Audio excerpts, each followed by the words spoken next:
को जगाने आए हैं। एक सुधर जाए बस, हमें एक को जगा दे बस, एक सुधरे और इस कथा को श्रवण करने के बाद आपको जीवन जीना आ जाए। एक पिता का पुत्र के प्रति मर्यादा क्या है, एक पुत्र का दायित्व क्या है, एक माँ का कर्तव्य क्या है, एक गुरु की गुरुता क्या है, शिष्य की शिष्यता क्या है, ये समझ में आ जाए, हो गई कथा। उठना बैठना खाना पीना चलना फिरना बोलना आ जाए, हो गई कथा। हो हमारे हृदय से द्वंद्व मिट जाए, हमारे शरीर से पाप स्वच्छ हो जाए, पाप मिट जाए, हम अमिट हो जाए, हो गई कथा। यही तो कथा है। और है क्या कथा? जिसको सुनने के बाद मर जाए मन की व्यथा, वही तो है वास्तव में कोई कथा। जिसको सुनने के बाद व्यथाएं भग जाए, वही कथाएं हुआ करती हैं, वही कथा है। तो आज हम सब लोग अपनी वाणी को यहीं पर बड़े भाव के साथ में विश्राम करेंगे, लेकिन विश्राम करते करते निवेदन करते हुए जाएं, जग करके बैठ जाओ। अब केवल 2 मिनट हम बोलेंगे, हो केवल 2 मिनट बोलेंगे बस। हाँ, जग जाओ। चलते चलते फिर से एक ही भी नहीं कर रहे हैं कि जग जाओ, अभी समय है, जगो। चारों तरफ से काल, चारों तरफ से आपके शत्रु मुख को फैलाए बैठे हैं, आपको मिटाने की टोह खोज रहे हैं। और अगर आप ऐसे सोते रह गए, आपकी बेटियां ऐसे भ्रमित होती रह गईं, आपकी बेटियां अपने तन को अंग प्रदर्शन के रूप में आत्मसात करके सड़कों पर घूमती रह गईं, तब आपके मां भारती के ऊपर कलंक लगने से कोई नहीं रोक पाएगा। हो इसलिए भारत की माताओं, भारत की बेटियां, भारत के नौजवान जो यहाँ पर बैठे हैं, इस कथा से सीख लेकर के जाएं। ये कथा मर्यादा की कथा है। कल से आपको मर्यादा में जीवन जीना आ जाए, बस हो गई कथा। कल से आप मर्यादा सीख जाओ, हो गई कथा। हाँ, मंदिर जाना सीख जाओ। आपके घर का छोटा बच्चा मंदिर जाना सीख जाए, हो गई कथा। वो मस्तक पर चंदन लगाना सीख जाए, हाथ में कलावा बांधना सीख जाए, यज्ञोपवीत पहनना सीख जाए, चोटी रखना सीख जाए, हो गई कथा। यही तो कथा है। हमें दूसरे धर्म से लड़ने की आवश्यकता नहीं है, अपने धर्म को सुदृढ़ करने की आवश्यकता है। दूसरे धर्म को काटने मारने की भगाने की आवश्यकता नहीं है, अपने धर्म को मजबूत कर लेने की आवश्यकता है।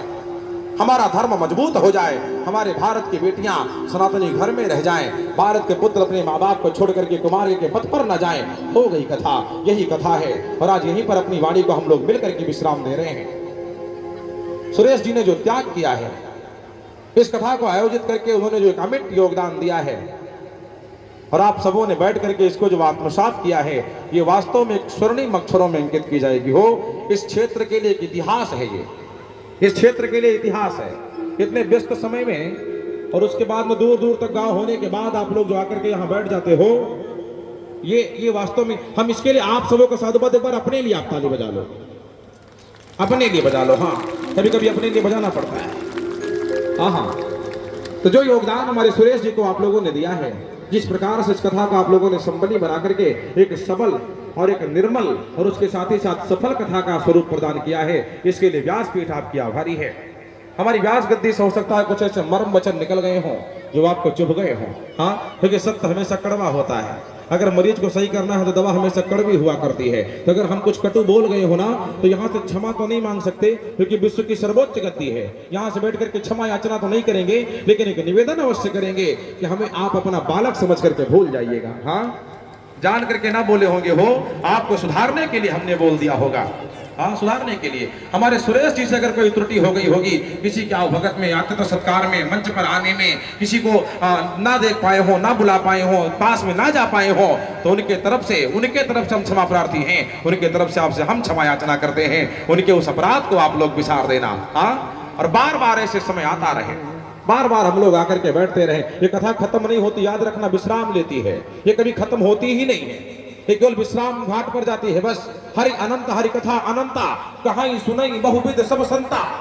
सारे संत अपने मनोभाव से इसको गाते हैं, और हरि का तो कोई छोर है, लेकिन कथा अनंता, इसकी कोई छोर नहीं है, कोई छोर है ही नहीं। हम गाते चले जाएंगे, बढ़ती चली जाती है, हम गाते जाएंगे, बढ़ती चली जाती है। कोविड काल में हमने 108 दिवसीय राम कथा किया था, 108 दिवसीय कृष्ण हे परिवार ने करवाया था।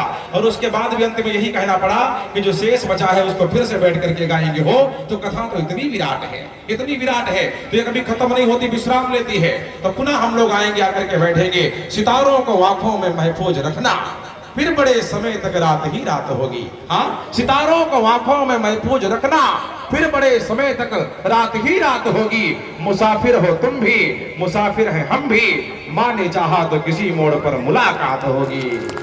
हाँ, फिर आकर के हम लोग कहीं बैठेंगे।